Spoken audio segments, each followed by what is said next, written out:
싶었는데 이제 상황이 이렇게 되다 보니까 좋은 장소에서 모시지 못하고 이렇게 강의실처럼 이렇게 모셔서 강의실에서 모셔서 다소 송구하고 아쉬운 마음이 있고요. 오늘 여러분들께서 보실 영화는 여기 그 안내 받으셨겠지만 굿바이 마이 러브 NK 붉은 청춘이라고 하는 영화입니다.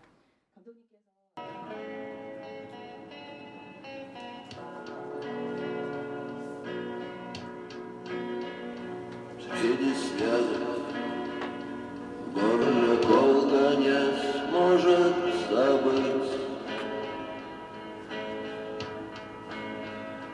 как шатаясь. когда Казахстан разрушает.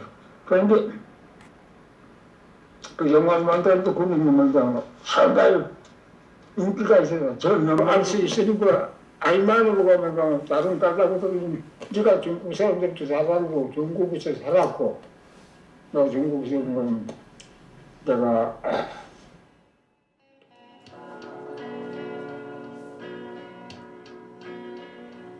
Среди связок горло. 네, 반갑습니다. 저는 경인통일교육센터 사무처장 최순미라고 하고요. 오늘은 영화를 통해서 여러분들에게 분단과 북한 그리고 통일에 대한 이야기를 들려드리기 위해서 저희가 경인시어터라는 이름으로 이 자리에 앉게 되었습니다.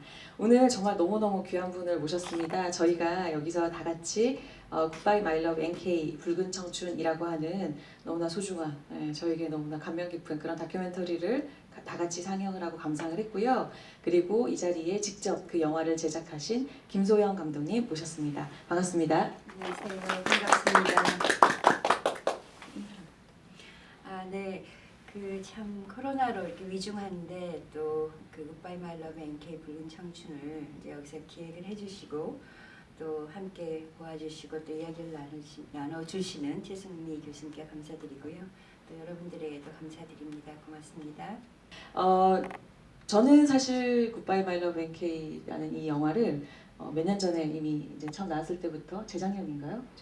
2017년이죠. 네, 개봉은 작년에. 네, 작년에 하고, 네네. 그래서 2017년에 먼저 그 이야기를 들었었고, 그때 다큐멘터리 영화들을 이렇게 저희가 소개하는 그런 작업들을 하고 있었기 때문에, 그리고 이제 작년에 개봉됐을 때도 우연한 기회에 보게 되었는데, 감독님을 너무 뵙고 싶었어요. 근데 뵙지를 못하고 있다가 이렇게 이 자리에 모시게 돼서 저는 영광이라고 생각합니다. 감사합니다. 네, 질문을 좀 드리고 싶어요. 굿바이 마이 러브 NK 붉은 청춘 같은 경우에는 이제 모스크바 팔진, 즉 아주 과거에 북한에서 나온 청년들의 이야기를 담고 있잖아요. 근데 이 이야기를 어떻게 알게 되셨는지, 그리고 이분들의 스토리나 아니 이분들을 어떻게 알게 되셨는지가 너무 궁금하거든요. 그러니까 한 두 개의 어떤 작업이 이제 만나서 지금 최근 감독님과 이제 모스크바 팔진을 뵙게 됐는데 일단은 제가 그때 그 이제 한국연구재단에서 그 토대 사업이에요. 그래서 토대연구. 토대 사업이고 토대 연구 사업으로 한국 영화사 총서를 이제 제가 그 소장으로 있는 트랜스아시안대 영상문화연구소에서 이제 수행을 하게 되었는데 한국 영화사를 이제 뭐 일본, 이제 미국과 이제 견주어서 뭐 할리우드와 한국이라든지 충무로라든지 또 뭐 일본과 뭐 한국 영화, 조선 영화죠.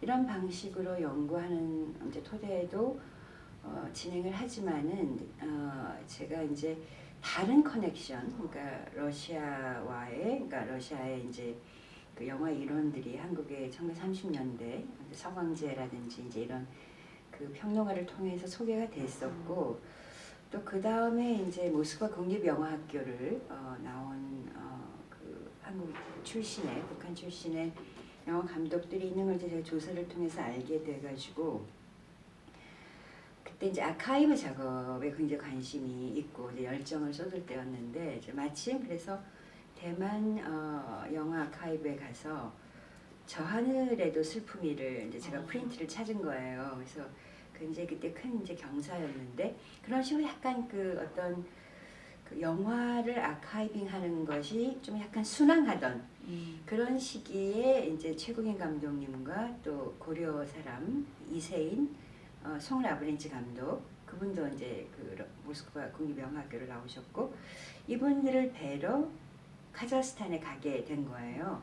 그래서 처음에는 이 한국영화사 청소 토대 작업을 위해서 그냥 단순한 기록을 하려고 감독님하고 마주 앉았는데 정말 제가 이렇게 어떤 그 굉장히 경이로움 그 어떤 역사적인 중압감에 압도되고 그때는 그냥 안산에서 다큐멘터리를 한국의 어떤 굉장히 다문화적인 또 고려산업을 포함하는 그런 다큐멘터리를 열린 도시 프로젝트라고 제가 이제 좀 시작을 하고 있었는데 그것만으로는 이제 어떤 이분들의 이야기를 다 담지 못하겠다고 생각을 하고 3부작을 기획을 하게 된 거예요. 최우영 감독을 만나면서 그래서 한편으로는 이게 이제 연구 작업이고 또 아카이빙 작업이면서 제가 이제 영화를 만들던 사람이니까 다큐멘터리 작업이 된 거예요. 그래서 그 두 개가 이제 만나서 이제 붉은 청춘으로 약간 진화하게 된 거죠. 그럼 이제 그 영화 아카이빙이 한 꼭지가 있고 그리고 이제 디아스포라 측면에서의 이제 고려인들에 대한 그런 연구들을 진행하던 중이었는데 우연히 이제 말하자면 그 아까 말씀하신 그 대만처럼 모스크바에 있는 영화 학교를 먼저 찾으신 건가요?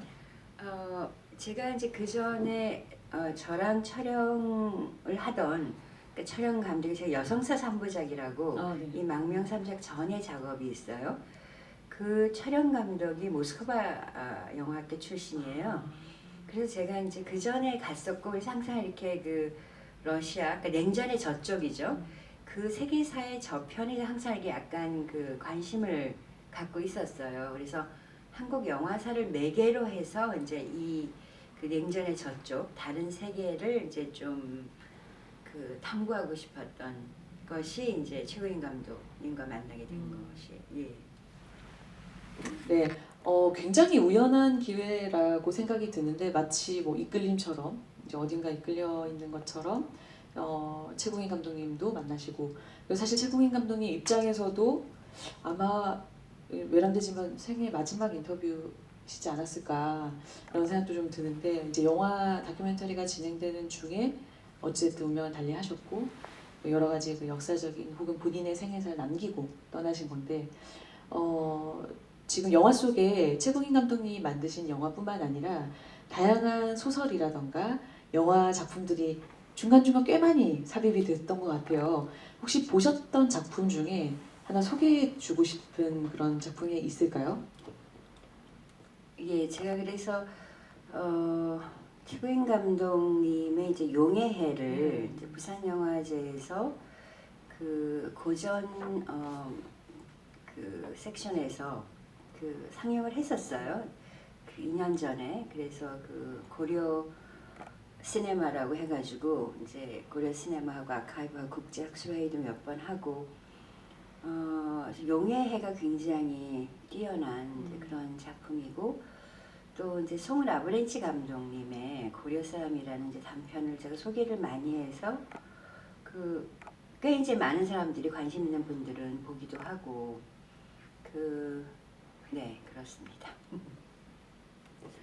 그 최국인 감독님뿐만 아니라 모스크바 팔진의 그 모든 분들의 삶 자체가 너무나 드라마틱하고 또 영화를 보면은 앞부분 절반 정도는 그분들이 모스크바 팔진으로 결성이 되고 그리고 정말 소위 말하는 조국이 자신들을 버린 그런 상황 속에서 하나의 그런 모임이라고 해야 되나요? 하나의 그런 집단이 만들어지는 거잖아요. 우정이라고 나중에 설명을 하는데 이건 우정을 넘어선 무언가였던 것 같아요. 뭐 민족이라고 해야 될까요? 근데 많은 생각이 들으셨을 것 같아요. 우리가 이제 너무나 잘 알고 있는 여러분들께서 너무나 잘 알고 있는 종파 사건.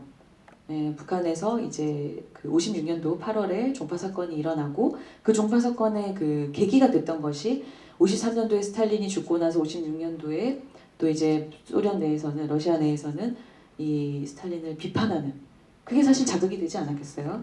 네, 그런 일들이 일련의 일들을 겪으면서 이 북한의 그 당시 청년들은 굉장한 김일성에 대한 그런 굉장한 그런 비판 그리고 그 문제의식 이런 것들을 가졌던 것 같아요.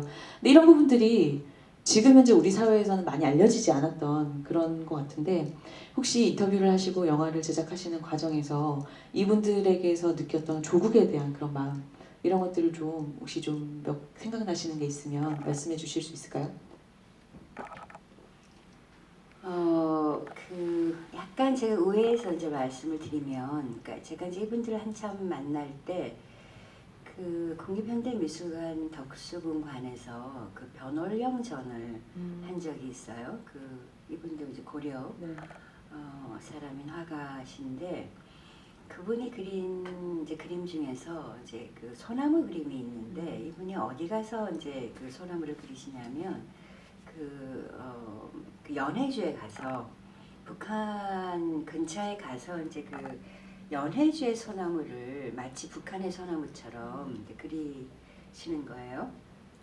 그 마음과 사실은 이 팔친의 마음들이 굉장히 같은 거죠. 그러니까 북한에 돌아가지는 못하고 그래서 이제 이분들이 마치 이제 변월령 화가가 그린 것 같은 그런 그림을 북한에서 이렇게 그 풍경화를 매번 알마티에 약간 암시장 비슷하게 뭐 완전히 암시장은 아니고 이렇게 그 팔러 오는 거예요. 그러면 그 그림을 사서 이제 집에다 이렇게 걸어 놓으신 걸 내가 봤는데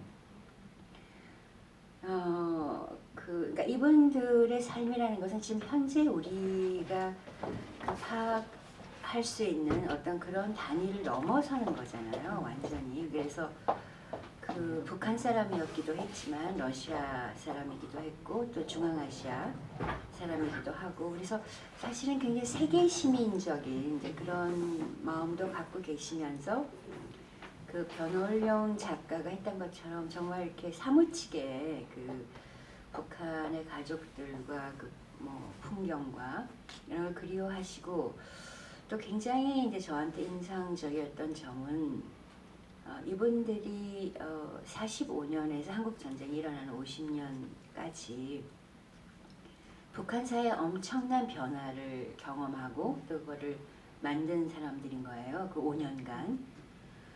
그래서 그 어떤 북한의 이제 사회가 이 사람들이 비판하는 김일성 체제가 되기 전에 굉장히 어떤 희망의 정치가 있었던 그 시기를 기억하는 그러한 북한, 그런 가능성이 있었던 북한이 일정하게 이제 그 어떤 다른 체제로 변해가는 그런 거에 대한 그 굉장히 깊은 역사적인 그 성찰과 체험 또 또 북한 사람으로서가 아니라 세계 시민으로서 이제 살아낸 그런 굉장히 깊이가 있는 거죠. 네, 그런 점들이 그러니까 꼭 우리가 이제 조국에 대한 사랑이라고 볼 수도 있지만 사실 굉장히 어떤 세계 시민으로서의 그 어떤 이제 다중적이고 그런 깊은 그리고 정말 그 굉장히 어떤 그 유별난 그런 우정을 살아내신 분들이기 때문에 그러니까 지금 이제 제가 이렇게 가끔 집에서 이렇게 지금 우리 코로나 사태로 모든 게 사실 좀 어떤 어둠 속에 있는데 그분들의 우정을 가끔 생각할 때가 있어요. 진짜 그러니까 붉은 청춘으로 불꽃처럼. 예. 그 붉은 청춘이라고 하는 그 부제도 의미가 있을 것 같아요. 혹시 감독님께서 직접 지으신 제목이겠죠? 어떤 의미가 있을까요? 그러니까 이분들도 이제 사실 그 본인들이 이제 그 소련에서 받아들여주지 않으면 붉은 광장에 가서 이제 그 정말 몸을 불사르겠다, 자폭하겠다 이런 얘기를 하시잖아요. 그래서 어떻게 보자면 굉장히 청춘에서만 가능한 청춘의 시기에서 가능한 정말 그 우리가 청춘을 뭐 푸르다고도 표현하고 붉다고도 표현할 수 있는데 그 푸른 청춘을 정말 어떤 불사른 그런 것이 가장 이분들한테 적절한 그 수사라 표현의 어떤 징여가 아닐까 그렇게 생각했던 것 같아요. 제가.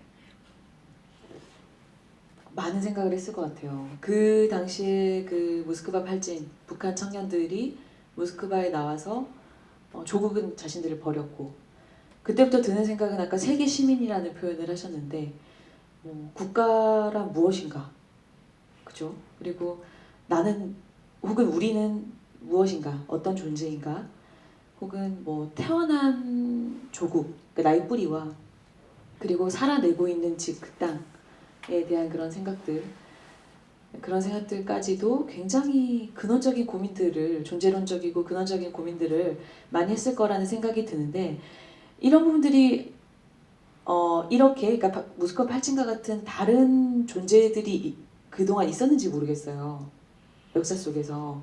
근데 적어도 감독님의 이 영화를 통해서 우리는 그 당시에 북한 청춘들이 느낄 수밖에 없었던 그런 내적인 갈등, 말씀하셨던, 그리고 청춘이니까 그럴 수 있었을 것이다 라고 했던 것처럼, 평양에서 나를 기다리고 있는 가족에게로 갈 것인가, 아니면은 지금 이곳에 남아서 모스크바 팔진 안에서 정말 동료들과 함께 김일성 체제를 비판하며 이 문제의식을 갖고 투쟁할 것인가. 그거는 정말 선택하기가 너무나 어려운 그런 이제 부분들이 아닌가 이런 생각이 듭니다.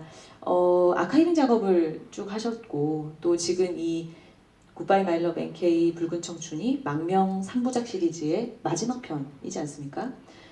말 나온 김에 이 망명 3부작 쭉 한번 소개를 해주실 수 있을까요? 네, 그러니까 3부작이라고 한 건데, 저도 3부작이라고 이렇게 딱 표식을 만들어야, 이제 깃발 같은 거 좀 만들어야 이제 스태프들하고 이제 좀 긴 시간을 같이 갈 수 있고, 저한테 대한 다짐이기도 하고, 그래서 이제 그 최우인 감독님을 만나고 나서 3부작 정도로 가야 되겠다라고 이제 얘기를 했는데, 사실 그때 최우인 감독을 먼저 만났지만 그 영화로 맨 처음에 나온 거는 이 고려 사람들의 이제 그 안산으로의 이주, 그러니까 이주 노동자로서 다시 돌아온 눈의 마음, 이제 슬픔이 우리를 데려가는 것이라는, 이제 좀 그 고려 사람들의 이 좀 이주사를 아우르는 이제 그런 작품이고, 약간 애도의 작업이기도 하고, 그리고 이제 두 번째가 굉장히 좀 신나는 작업이죠. 그게 이제 그 고려 극장의 그 디바들을 이제 찾아서 그 발굴해낸, 이제 그래서 이제 방타바라 선생이 그 다음에 이제 고려 아리랑을 그 부르시러 한국에도 오시고, 이제 매번 또 한국에 자주 이제는 이제 오시고 그랬는데, 고려 아리랑 천산의 디바라는 것이 있고요. 그 작업은 정말 노래도 굉장히 좋고 좀 신나고 그래요. 그리고 이제 그때부터 쭉 만들기 시작해서 이제 그 굿바이 마이 러브 NK는 2017년에 부산 영화제에서 처음 이제 선보였고, 그 다음에 19년에 이제 개봉을 했고요. 네. 시리즈를 다 보지는 못했어요. 그러니까 예고편까지는 다 봤고, 사실 접하기가 너무 어려웠어요. 다큐멘터리 영화의 치명적인 또 부분 중에 하나잖아요. 그래서 제가 쉽게 접하기는 좀 어렵다라는 느낌을 가졌는데, 기회가 된다면 사실 코리안 디아스포라도 저희의 영역에서는 이 통일의 주체 중에 하나거든요. 그래서 꼭 한번 좀 접해보고 싶다. 그리고 또 다시 감독님 만나보고 싶다. 이런 생각을 좀 하게 되는데요.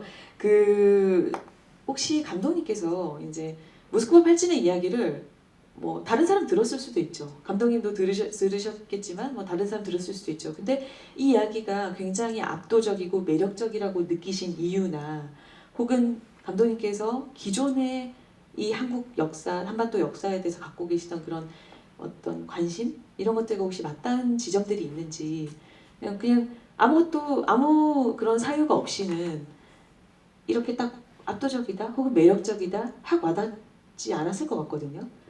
본인의 스토리를 조금 말씀해 주실 수 있을까요? 사실 제가 한국 영화 아카데미 1기예요. 그래서 그 영화 교육을 전문적으로 받은 아마 첫 세대 여성 감독이고, 그때 이제 제가 1기고 여학생 2사람밖에 없었는데, 그리고 80년대, 그다음에 이제 80년대인데 그때 영화를 한다는 것은 굉장히 한국사에서 주변적인 것이었고 특히 이제 여자가 영화를 한다는 건 말이 안 되는 얘기였거든요. 더구나 저는 약간 실험 영화를 하고 이랬기 때문에 그래서 첫 번째로 저는 이제 사실 이 영화를 통해서 이 세상의 어떤 세계를 구성해가고 세계를 보고 이런 거를 굉장히 좀 중요하다고 생각해요. 왜냐하면 그러니까 어떤 주변에서 이렇게 그 세계를 보는 것에 대한 여성으로서 영화를 통해서 세계를 보는 것이 뭘까를 이제 20대부터 많이 생각을 이제 했을 거잖아요. 그래서 우선은 이분들이 그 모스크바 국립영화학교를 한국 전쟁 중에 1952년, 53년 전쟁 중에 체험했다는 것이 굉장히 사실 저한테 매혹적이었고 그다음에 저는 이제 그 굉장히 그 역사를 좀 재미없어하는 고등학교 때나 대학교 때는 좀 그랬는데 근데 약간 주변에서 보는 어떤 역사의 파편 거기에 굉장히 관심을 여성사를 하면서 더 이제 갖게 된 거예요. 여성사 3부작. 이제 그리고 두 번째는 이제 저희 그 할아버지가 이제 그 종파 사건과 이제 연루된 부분이 있었기 때문에 저희 집에서 늘 이제 뭐 남로당 이야기 이런 것들이 굉장히 이제 약간 뭐 속삭임처럼 이렇게 떠돌고 또 저희 집도 이제 연좌제에 걸려서 저희 아버님도 이제 교수셨는데 사실 굉장히 힘드셨어요. 그 직장에서 이제 쫓겨나기도 하시고 뭐 이러면서 그래서 이분들이 종파 사건과 연루되어 있다는 것이 약간 저로 하여금 굉장히 어려운 이야기인데 하기가 왜냐면 막 주인공이 8명이고 또 모스크바 8층이 아니라 10층으로 확대되기도 하거든요. 정초 선생님 뭐 이렇게 들어오시고 그래가지고 그게 다 남자들의 얘기잖아요. 저는 그 전에 여성사를 하던 사람이고 그래서 굉장히 어려웠는데 아마도 그러니까 제 그 무의식의 어떤 구석에서 내가 이야기를 할 수 있고 해야 된다는 생각이 있었을 것 같아요.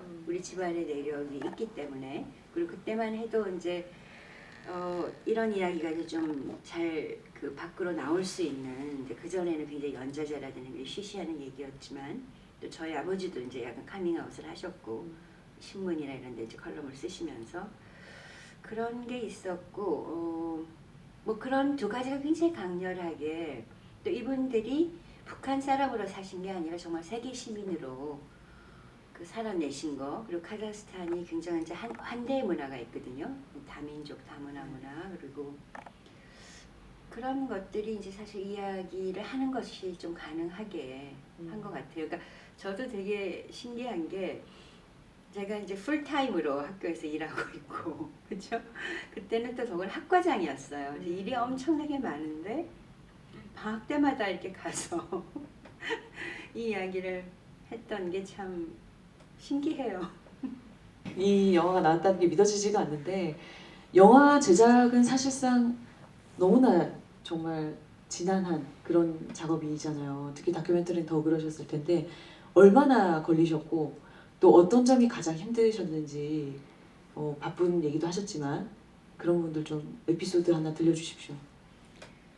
그래서 2013년부터 생각을 했던 것 같아요. 그리고 이제 안산에서 이제 다문화 거리 이런 데는 학생들하고 같이 이제 그 현장 답사 같은 걸 갔어요. 학생들한테 다른 한국을 보여주기 위해서 특히 이제 한국 영화사 수업 시간에 1학년 막 들어온 학생들이 이제 한국 뭐 이러고 생각하고 있는데 안산 다문화 거리 가서 이제 한국에 굉장히 다르게 열리는 이제 그런 국면들을 보여주고 그래서 학생들한테 안산에 관한 다큐멘터리를 찍으라고 얘기를 많이 했어요. 제가 근데 안 찍어서 그냥 얘가 찍는 게 낫겠다.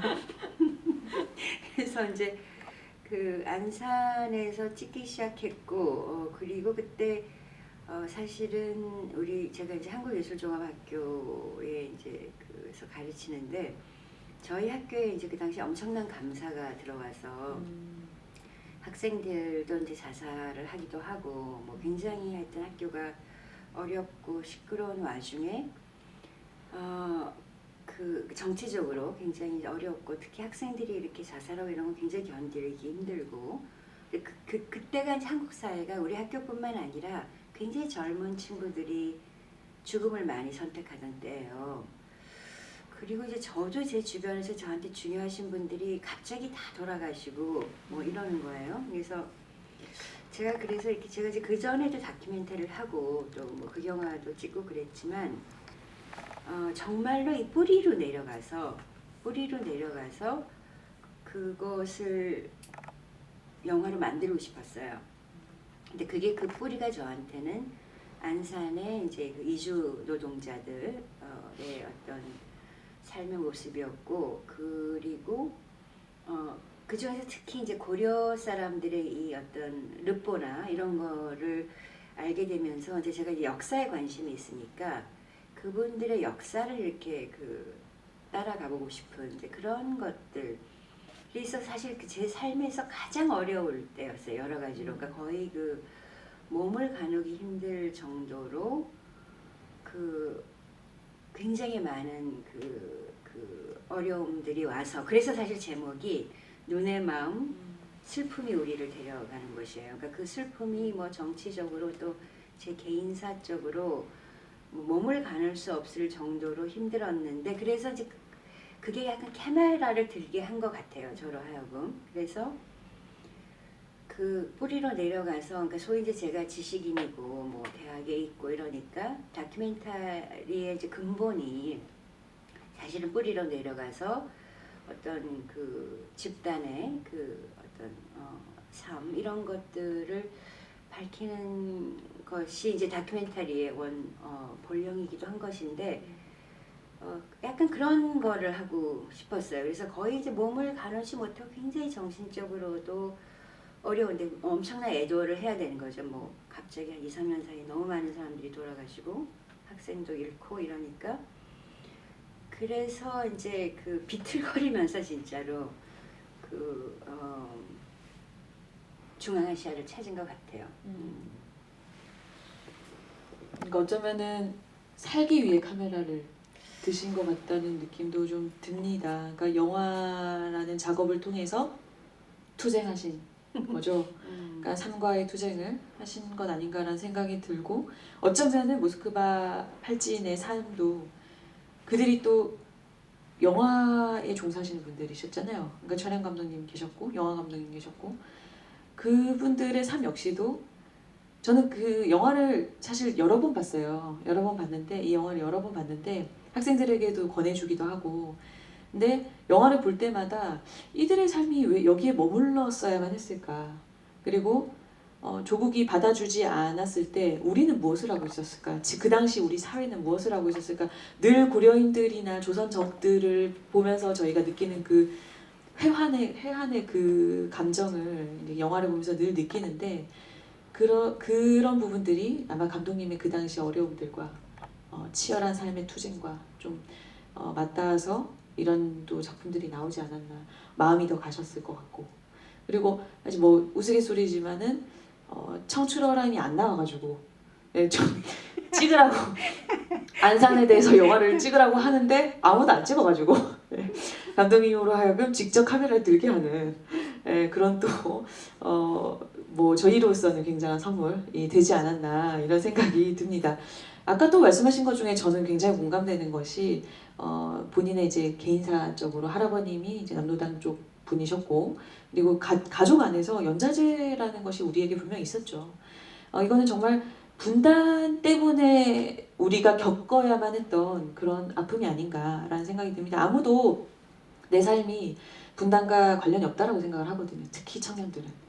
그런데 실제로는 그렇지 않다. 굉장히 큰 가족에게도 영향을 미치고, 4.3 사건도 그렇잖아요. 사실 제주도 4.3 사건도 물론 지슬이라고 한 지슬2? 끝나지 않는 세월인가요? 세월2인가요? 그 영화도 굉장히 감명 깊게 봤는데, 그 다큐멘터리 역시도 그런 정말 영화로 죄를 지내는 것 같은 그런 영화들이 나와줌으로써 그 당시에 연좌제로 고통받았던 사람들, 그리고 희생당했던 그런 사람들, 그리고 분단으로 인한 아픔을 겪었던 사람들이 영화를 통해서 치유받고 또 뭔가 위로를 받지 않았나 이런 생각이 들어서 다시 한번 좀 감사하다는 생각이 들고요.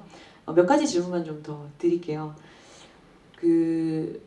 힘드셨을 것 같아요. 영화 작업 자체가 굉장히 왜냐면 본인의 개인적인 그런 상황들도 있었기 때문에 굉장히 힘드셨을 것 같은데 저는 이 영화를 처음 봤을 때 그리고 이 제목을 듣고 시놉을 들었을 때 시놉시스를 들었을 때 아, 이 영화는 그 당시 김일성에게 김일성을 비판하고 반대하는 청년들이 있었어 를 강조하실 줄 알았어요. 근데 영화를 다 보고 나니까 처음 그게 기억이 나는데 그 얘기가 아니네 이거였어요. 정말로 그 얘기가 아니었네 그거였거든요. 근데 정말 하고 싶으셨던 얘기가 혹시 무엇이었는지 한번 좀 말씀 부탁드리겠습니다. 그 영화 맨 마지막에 보면 이게 이제 개봉판에는 조금 이게 덜 부각이 되는데, 그러니까 그 영화제를 돌 때는 이제 부산국제영화제부터 시작해서 영화제들을 많이 돌았는데 영화제 판은 그게 굉장히 분명해요. 그 최고인 감독님을 제가 이제 굉장히 존경하면서 이 작품을 시작을 했는데 돌아가셨고, 그래서 이제 그 김종은 촬영 감독님을 이제 많이 만나 뵙고 그분한테 얘기를 들었는데, 그분은 제가 한 5년간 계속 뵀는데도 그냥 그렇게 생각하셨던 거예요. 한국에서 굉장히 많은 분들이 이제 가서 김종은 감독님을 뵙고 이러니까 그냥 그런 사람 중에 하나인가 보다. 그러다가 저희가 그 감독님 모스크바 이제 팔진들 찍은 사진을 예쁘게 이렇게 그 액자에 넣어가지고 드렸어요. 그리고 감독님이 항상 이렇게 허름한 옷을 입고 나오세요. 그래갖고 우리가 이제 동대문 시장 가서 양복을 사가지고 코트하고 되게 마음에 들어 하셨어요. 그걸 이제 입으시라고 그러고 촬영을 진행을 하고, 또 감독님한테 약간 그런 정중한 그런 느낌을 드리기 위해서 이제 저희 호텔 방도 잡고 호텔 방에서 이제 꽃 사서 잘 꽂아놓고 촬영도 하고 이런 일련의 과정을 겪고 나시더니 감독님이 저한테 물어보셨어요. 그런데 왜 우리들한테 관심을 가졌느냐. 그래서 제가 아까 이제 말씀드렸듯이 그 영화로 세상을 본 사람들의 이야기를 하고 싶었다. 그래서 이제 그 사실은 이제 김일성 체제에 대한 부분은 우리가 뭐 통일이 되던 아니면 더 연구가 자유화돼서 그거는 사실은 이제 더 열어봐야 될 문제고, 이 김일성 체제가 이 어떤 체제인지, 그러니까 이제 이분들의 입장에서는 이제 그런 것이고, 또 뭐 그렇지만 그래서 거기에 대해서는 제가 이제 역사적으로 더 우리가 어떤 많은 자료와 그 물음이 필요할 것 같다고 생각을 한 거고요. 하지만 이분들의 말을 거름없이 그대로 했고, 그래서 이 영화를 보고 소위 이제 약간 진보적이라고 생각하시는 분들이 좀 불편해하세요. 뭔가 하면, 그러니까 사실 이 영화가 내려는 길이, 그러니까 선생님 질문이 참 좋으신데 길이 그거예요. 그러니까 한국에서는 김일성을 찬성하냐 반대하느냐에 따라서 너무나 진영이 분명하게 나눠지잖아요. 근데 사실 이분들의 삶이 팔찌인들이 보여주는 것은 그게 아니거든요. 김일성을 비판하면서도 어떤 세계 시민적인 시민 어떤성을 가질 수 있고, 또 북한 사회를 다르게 보여줄 수 있고 다르게 기억할 수 있고, 이런 어떤 약간 제3의 길, 이제 그것을 이분들의 삶을 통해서 저는 좀 사실 열고 싶었어요. 근데 그게 이렇게 이제 어떤 영화를 보고 나서 대화의 시간을 가지면 그걸 잘 이해하시는 분도 있고, 또 어떤 분들은 불편해하시고 뭐 이런 게 있어서 이제 제 생각은 조금 더 시간이 지나서 이 부분, 이제 종파 사건 그리고 이제 이 북한 체제에 대한 좀 폭넓은 연구가 가능하다면 다시 한번 이제 이 질문하신 거를 좀 다시 열어보고 싶은 생각이 있어요. 네, 다행입니다. 제가 느꼈던 그 혼란이 이제 감독님의 의도에 있었다고 하니까 제가 이해를 그래도 못하지 않았구나, 영 틀리진 않았구나 이런 생각이 들고요. 정말 맞습니다. 저도 이제 경인통일교육센터도 이 사업 안에서 여러 가지 이제 남남 갈등을 경험을 하거든요. 그러니까 북한을 바라보는 관점이라던가 뭐 미국을 바라보는 시각에 따라서 진영이 너무 갈리고 그 안에서 너무 격렬하게 싸우고 근데 그 농담으로 제가 그냥 반미 친북 뭐 아니면은 뭐 반북 친미 이런 거 하지 말고 그냥 친미 친북 하면 안 돼요? 뭐 이러면서 농담처럼 그러니까 제3의 길이라고 표현을 하셨는데 굿바이 마이 러브 NK라는 제목에도 나오잖아요. 네. 조국이 나를 버렸지만 그리고 나는 그들은 그 김일성에 비판하며 투쟁하기로 결단을 했지만 그러나 러브라는 말을 쓰는 거죠. 그러니까 NK가 노스코리아 일테고 그죠? 이 나의 사랑하는 조국 그러나 내가 안녕을 고해야 하는 그런 조국이라는 그런 제목을 붙이신 것 같아요. 그래서 제목을 한참을 곱씹었어요. 예. 어떻게 생각하면은 그냥 좀 약간 팬시한 이름인가? 예, 팬시한 제목인가? 예, 하여튼 대중성을 고려하신 건가? 뭐 이렇게 생각을 했는데 다 보고 나니까 제목에 많은 뜻이 중의적으로 숨어져 있었구나. 싫지만 좋고 비판하지만 떠나야 하고 비판하지만 또 싸워야 하고 뭐 이런 여러 가지 중의적인 의미를 담고 있었지 않나 이런 생각이 들고요. 우리 사회에 있는 그런 많은 갈등들 그리고 북한을 바라보는 통일을 바라보는 그리고 분단을 기억하는 수많은 관점들도 이런 투쟁에 함께 하고 있지 않나 맞닿아 있지 않나 이런 생각을 해봅니다. 개인적인 좀 질문을 드릴게요. 아까 트랜스 아시아 문화연구원 맞나요?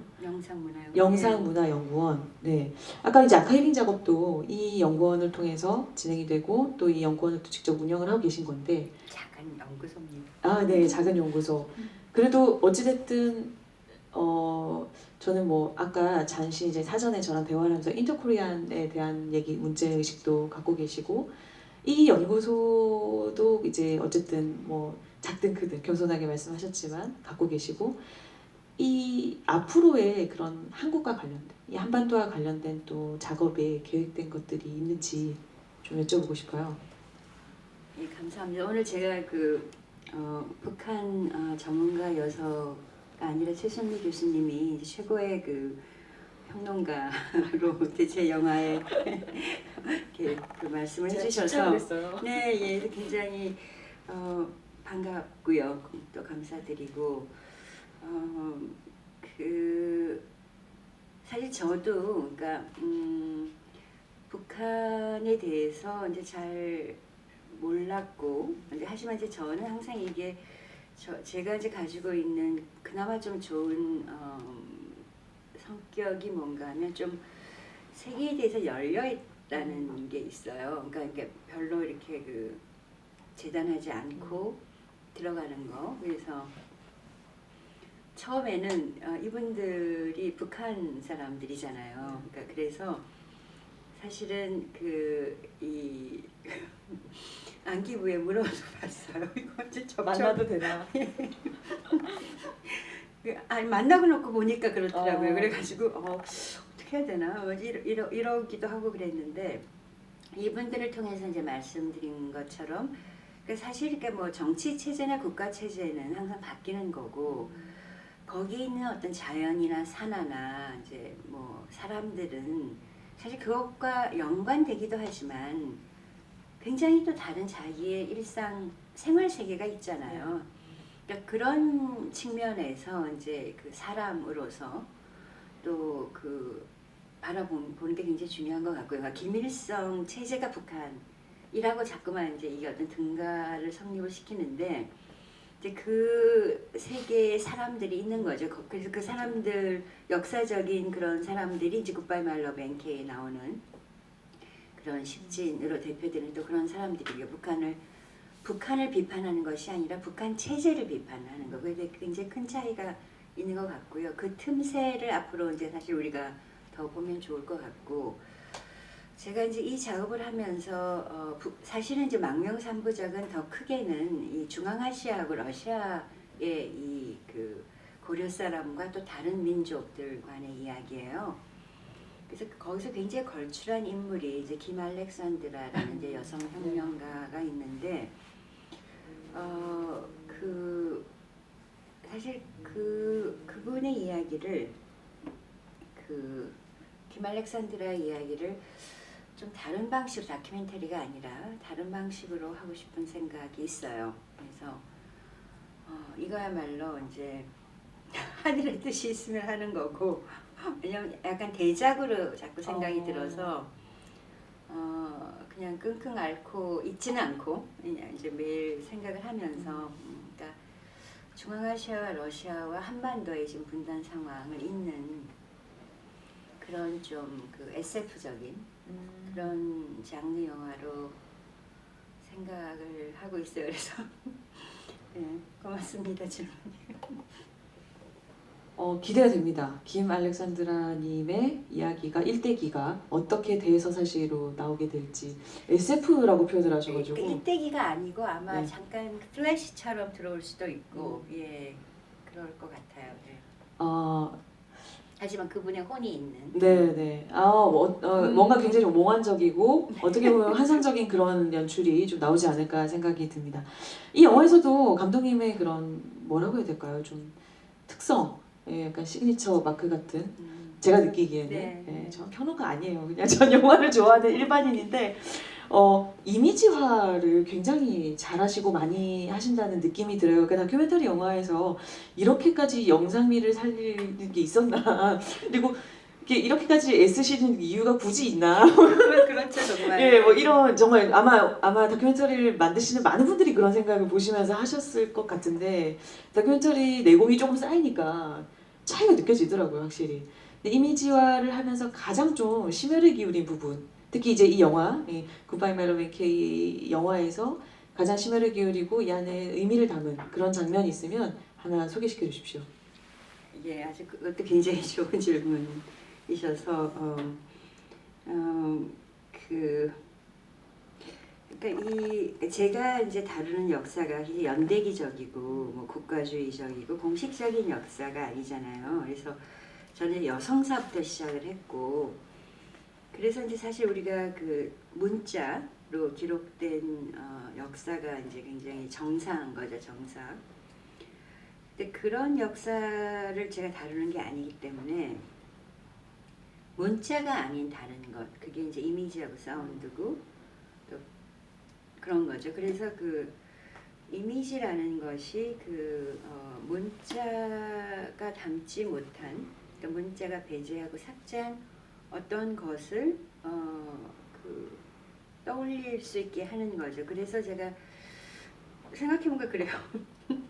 그 질문이 참 맞는 말씀인데 뭐 때문에 그렇게 이미지적으로 그렇게 근데 저 약간 이제 목숨 걸고 하거든요. 사실은 기다리고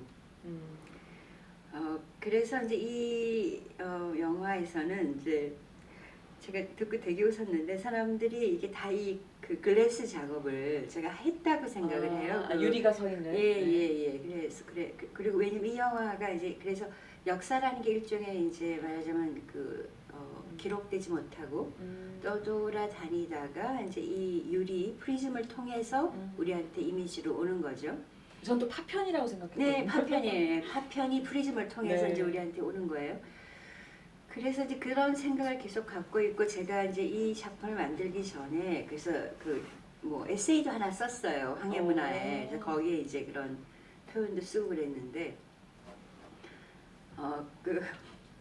알마티에 그 산에 가니까 그 유리 조각이 있는 거예요. 세우신 게 아니고. 아니, 왜냐면 저는 스텝이 딱 한 명이에요. 그래갖고 우리가 들고 가지도 못해요. 그 친구는 운전도 못해. 제가 운전해요. 견생 운전하시고. 아니 이제 물론 우리가 알마티에 가면 우리가 운전은 못하고 그렇죠. 운전수하고 이제 다 그 스텝이 붙는데 그럼 기본 스텝은 한 명이에요. 근데 그게 보니까 정말 그 천호신조가 그런 거예요. 제가 생각하던 역사를 이런 이미지로 프리즘으로 파편화된 이미지를 프리즘으로 보낸다. 뭐 이렇게 생각하고 있었는데 갑자기 그 유리 조각이 서 있는 거예요. 갑자기 산에 서 있었던 거죠. 예. 그러니까 완전히 무슨 모니먼트처럼. 보니까 이제 그 러시아 중앙아시아의 예술가들이 거기다가 이제 그 사이트 작업을 한 거예요. 그 자기 작가들 이름이 있고. 그래서 그거를 활용을 했고. 그렇죠. 그래서 그런 거예요. 그런 말이 있죠. 이제 인간의 간절함이 이기지 못할 것이 없다. 없고 네. 그렇죠. 이루지 못할 것이 없다는 그런 말이 있는데 계속 그 생각을 하면서 네. 작업을 하셨기 너무 때문에 늦었고요. 그렇죠. 그 간절함이 마치 우연히 만난 그런 글라스처럼 다가오지 않았나 이런 생각이 듭니다. 저희가 이제 시간이 다 됐습니다. 그래서 마지막으로 혹시 이제 한반도의 역사, 저희는 사실 분단의 역사를 다루는 사람들이어서 영화로 이렇게 멋지게 만들어낼 능력이 없습니다. 근데 앞으로도 이제 한반도 역사에 대해서 좀 많은 작업들 해주셨으면 하는 생각이 있고요. 그리고 오늘 혹시 와주신 소감 한마디만 해주시고 오늘 이 시간을 긴 시간을 마치도록 하겠습니다. 이게 제가 오늘 꼭 오고 싶었던 것은 아닌데 송도 그 도시에 한번 오고 싶었어요. 워낙 이제 공항에서 이렇게 지나가 보면 네. 정말 환영처럼 이렇게 하고 그래서 근데 오늘 이제 오게 됐는데 되게 도시가 정말 좋고 뒤쪽에 이렇게 그 야산들, 산들 이 스카이라인인 것도 되게 좋고 어쨌든 이런 송도에서 이렇게 귀한 시간 마련해 주셔서 너무 감사드리고요. 북한을 생각할 때 이제 이 굿바이 마이 러브 앤 K 붉은 청춘도 그런 쪽을 보려고 이제 노력을 한 것이지만 북한이 단일 사회가 아니라 굉장히 사실 북한도 인터내셔널한 네트워크 속에 있었고, 그러니까 쿠바나 아프리카뿐만 아니라 동유럽과 그래서 이제 그런 역사적인 파편들 흔적들이 뭐 지금 김일성의 아이들, 폴란드로 간 아이들, 이제 또 헤레니모 이런 다큐멘터리를 통해서 돌아오고 있거든요. 그래서 저는 한번 이런 제가 이제 학교에 감독님들 초청한 적도 있고 그런데 한번 다 같이 모여서 뭔가를 좀 이 영화를 같이 보여주고 이야기도 하고 또 새로운 것도 들어오고 뭐 디어 평양도 있고요. 네. 그런 좀 축제를 이 좀 아름다운 송도에서 제가 오고 싶었던 하면 참 좋겠다는 생각을 했어요. 예. 이거는요 제가 경인통일교육센터에서 이 역사를 다룰 감독님 헤로니모 감독님도 좀 모시고 싶었고, 또 디어평양 또 마찬가지고 제가 다 이제 재밌게 혹은 흥미롭게 봤던 영화들이라 만약에 모셔주시기만 한다면 모여주시기만 한다면 저희가 얼마든지 프로그램으로 만들어서 꼭 한번 초대를 하고 싶고요. 같이 다 모이면 참 좋을 것 같아요. 네, 저희가 내년에는 같이 그러면은 저는 정말 막 떨려서 말을 못할 것 같은데 다 같이 모여 계시면은 저 감독님 만나는 것도 사실 되게 긴장했거든요. 설레었거든요.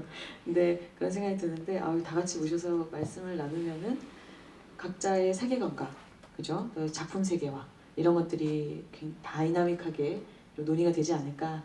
그리고 그것들을 통해서 또 여러분들께 다양한 또 통일과 관련된 콘텐츠들을 제공해 드릴 수 있지 않을까 이런 생각을 해봅니다. 오늘 긴 시간 너무너무 감사드립니다. 만나 뵙게 돼서 정말 영광이었습니다. 감사합니다.